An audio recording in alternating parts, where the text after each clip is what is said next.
بسم اللہ الرحمن الرحیم۔ السلام علیکم ناظرین کرام، نئی ویڈیو میں آپ کو خوش آمدید کہتے ہیں۔ اس وقت منظرنامہ بڑی تیزی سے بدلتا جا رہا ہے۔ ایک جانب تو عمران خان ناقابل تسخیر اور عمران خان مکمل طور پر انسٹاپیبل ثابت ہو رہے ہیں۔ سب کچھ کر لیا، ہر حربہ اپنا لیا، ہر حد تک جا کے دیکھ لیا، لیکن ایک شخص قابو میں نہیں آ رہا، اور وہ شخص اس وقت قابو میں نہیں ہے، کیونکہ اس کے پیچھے اس ملک کی اصل اسٹیبلشمنٹ ہے۔ کسی بھی جمہوریت میں اس ملک کی جمہور یعنی عوام اصل اسٹیبلشمنٹ ہوتی ہے، اور فارچونیٹلی اس اسٹیبلشمنٹ کا لاڈلا عمران خان ہے، اور وہ کسی بھی صورت عمران خان کو مائنس کرنے کی کوششوں میں شریک نہیں ہو رہے۔ دوسری جانب عمران خان کے لیے ایک نیا پلان تیار کیا گیا ہے، ایک ایسی زنجیر جس میں 9 مئی سے بھی بہت آگے جا کر معاملہ ہوگا۔ 9 مئی سے ایک قدم آگے بڑھ کر عمران خان کو ایک معاملے میں پھنسانے کی کوشش کی جا رہی ہے، جس طرح سے ایک میمو گیٹ سکینڈل تھا، آپ کو یاد ہوگا، حسین حقانی والا، اس کے بعد ڈان لیکس آیا۔ اب پی ٹی آئی کے لیے میمو گیٹ سے بھی بڑا ایک شکنجہ تیار کیا جا رہا ہے۔ یہ کیا ہے؟ کون لوگ اس پر بات کر رہے ہیں، اور اس کا کاؤنٹر آرگومنٹ کیا ہے، وہ بھی میں آپ کے سامنے رکھوں گا۔ جبکہ رانا ثناءاللہ نے بھی جلتی پر تیل چھڑکا ہے۔ جب بھی طاقتور حلقوں سے پاکستان تحریک انصاف بات کرنا چاہتی ہے، تو ایسی تھیوریز لائی جاتی ہیں، ایسے نیریٹو مارکیٹ میں چھوڑے جاتے ہیں، ایسی شرلیاں چھوڑی جاتی ہیں۔ کبھی نون لیگ کے اپنے رہنما، کبھی ان کے ترجمان صحافی یہ سب کرتے ہیں۔ مثلا کہا جاتا ہے کہ عمران خان جنرل عاصم منیر کا آتے ہی کورٹ مارشل کر دیں گے۔ عمران خان 9 مئی کو بغاوت کرانا چاہتے تھے۔ عمران خان نومبر کی تعیناتی میں رخنہ ڈالنا چاہتے تھے۔ عمران خان سپریم کورٹ میں 9 مئی کے بعد ایک پٹیشن دائر کروا کے جنرل عاصم منیر کے لیے مشکلات پیدا کرنا چاہتے تھے۔ یہ ساری تھیوریز ان کے اپنے صحافی لانچ کرتے ہیں۔ ایون پچھلے دنوں ان کے ایک صحافی نے یہاں تک کہہ دیا کہ عمران خان کو یقین ہے کہ اگلے 2 ہفتے کے اندر پاکستان کی فوج کے سربراہ جنرل عاصم منیر کا تختہ الٹ دیا جائے گا، ان کا کورٹ مارشل ہو جائے گا۔ مطلب یہ وہ لوگ ہیں جو نون لیگ کے بہت قریبی سمجھے جاتے ہیں۔ ریالٹی کیا ہے؟ عمران خان بار بار کہتے ہیں کہ مجھے جنرل عاصم منیر کی تعیناتی سے کوئی مسئلہ نہیں ہے، بلکہ جنرل عاصم منیر کی سمری صدر کے پاس گئی۔ صدر فوراً لاہور زمان پارک میں عمران خان کے پاس پہنچے اور فوری طور پر سمری پر دستخط کیے گئے۔ اگلا سورج تک نہیں چڑھنے دیا گیا۔ عمران خان نے یہ بھی واضح کیا کہ میرا کوئی ارادہ نہیں ہے کہ میں پاکستان کے ملٹری چیف کو آتے ساتھ سیک کر دوں، لیکن بار بار زخم کرید کر تازہ کرنا، بار بار یہ نیریٹو بنانا، بار بار تڑیاں لگانا، اور یہ کہنا کہ خان صاحب ایک بندے سے ملے، وہ بندہ آگے ایک اور بندے سے ملا، پھر وہ بندہ کسی نون لیگ کے حامی صحافی سے ملا، اور اس نے اسے بتایا کہ عمران خان کو لگتا ہے کہ 2 ہفتے میں فوج میں بغاوت ہو جائے گی۔ تو خان صاحب کو اس کے اندر قصوروار ثابت کرنا مقصود ہوتا ہے۔ اب رانا ثناءاللہ کس طرح سے جلتی پر تیل چھڑک رہے ہیں، یہ ذرا سنیے گا۔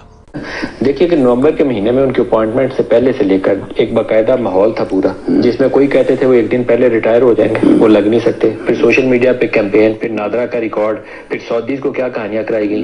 یہ ایک باقاعدہ ایک سلسلہ ہے۔ تو اگر فوج اس کے اوپر ٹرانسپیرنٹ آ کے بتائے کہ وہ کون سے ایلیمنٹ ہے انٹرنلی، یعنی ان کے خلاف وہ اہل تشیع والا جو معاملہ شروع ہوا تھا، دیکھو اسی لیے تھا ایران گئے، وہ ان کی فیملی کا ریکارڈ، ان کے سسرال کا تعلق جنگ سے ہے، وہ باقاعدہ ایک طریقے سے سسٹمیٹکلی چیزیں جو اہل سنت ہیں وہ بھی جاتے ہیں زیارت کے لیے۔ مطلب ان کی فیملی، آرمی چیف کی فیملی کے اوپر کوئی شبہ نہیں ہے کہ وہ ان کا تعلق اہل تشیع سے نہیں ہے۔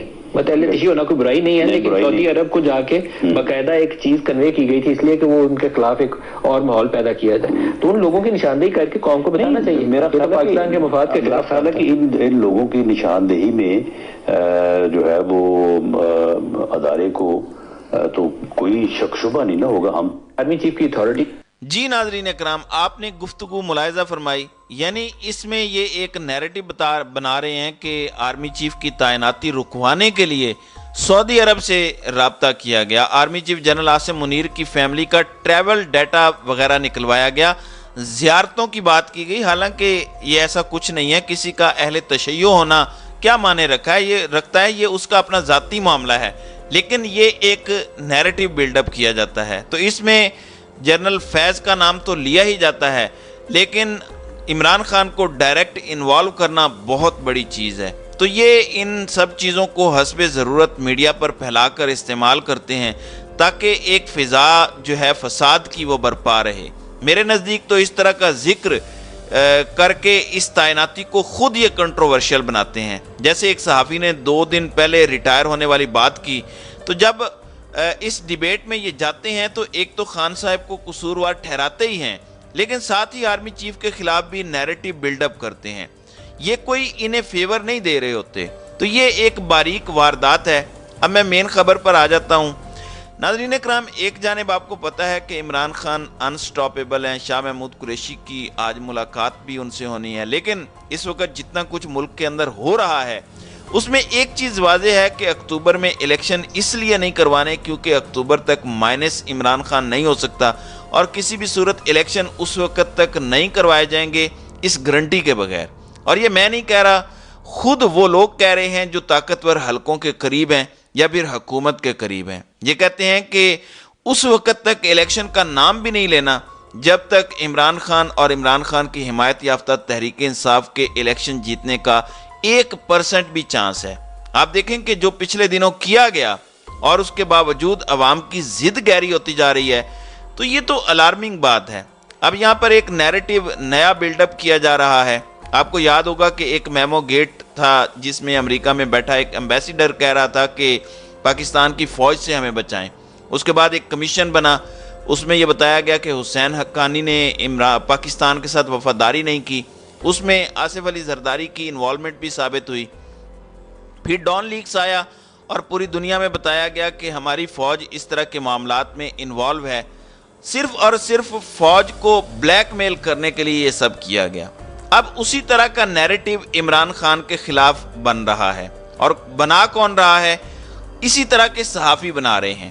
اب سجاد برقی ہیں، یہ امریکہ میں ہوتے ہیں، ان کی جو ٹویٹر ڈسکرپشن ہے اس کے مطابق یہ فوکل پرسن ہے پی ٹی آئی اور عمران خان کے۔ ان کا ایک ٹویٹ ہے، اسے اٹھایا گیا اور اس کی بنیاد پر کہا جا رہا ہے کہ پاکستان کی افواج کے ساتھ ایک بہت بڑا کھیل کھیلا جا رہا ہے اور پاکستان کے ساتھ ایک بڑی سنگین قسم کی غداری کی جا رہی ہے۔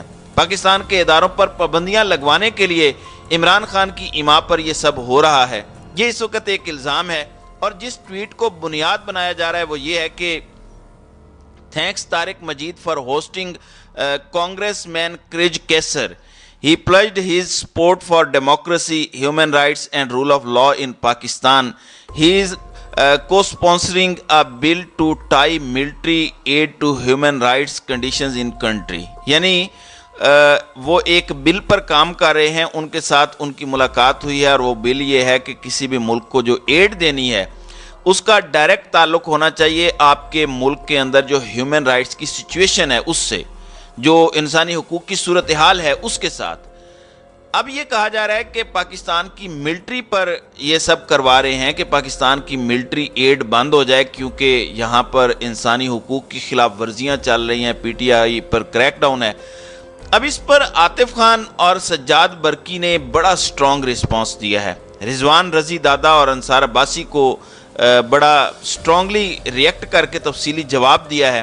اس میں وہ یہ بتا رہے ہیں کہ ہم پاکستان کے ساتھ کیا کچھ کرتے رہے ہیں، ہم یہاں پر اپنی جیب سے لابنگ فرم ہائر کر کے وہ کام کروا چکے ہیں کہ پاکستان کی ایڈ بحال کریں، دیگر کام کریں، پاکستان کے جو مسائل ہیں ان مسائل کو حل کیا جائے۔ اس کے علاوہ ایف اے ٹی ایف کی گرے لسٹ سے نکلوانے کے لیے میٹنگ اپنی جیب سے ہم نے ارینج کی۔ انہوں نے کہا کہ پاکستان کی ملٹری ایڈ تو جنوری 2018 سے لے کر آج کے دن تک پہلے ہی سسپینڈڈ ہے، تو کس طرح یہ صحافی اس طرح کے الزامات لگا سکتے ہیں؟ البتہ انہوں نے یہ بتایا کہ امریکن ہیومن رائٹس لا منع کرتا ہے U S department of state اور ڈپارٹمنٹ آف ڈیفنس کو کہ military assistance foreign security forces کو نہ دیں جو ہیومن رائٹس کو وائلیٹ کرتے ہیں۔ ایک سینیٹر تھے پیٹریوک، ان کے نام پر یہ لا امریکہ میں پہلے سے موجود ہے، اور انہوں نے کہا کہ اس کا کوئی عمران خان کے ساتھ تعلق نہیں ہے، ایسا کچھ بھی نہیں ہے، یہ ہماری فوج ہے، ہمارا ملک ہے، ملک ہے تو عمران خان ہے، پاکستان کے ساتھ وفاداری ہم سب کے لیے ضروری ہے۔ لیکن اس پوری سچویشن کو اینالائز کر کے یہ بات مجھے کم از کم سمجھ آئی ہے کہ اس طرح کی چیزیں بھی فیوچر میں عمران خان کے خلاف استعمال کی جا سکتی ہیں عمران خان کو غدار وطن ثابت کرنے کے لیے۔ تو یہ بڑی الارمنگ ہے۔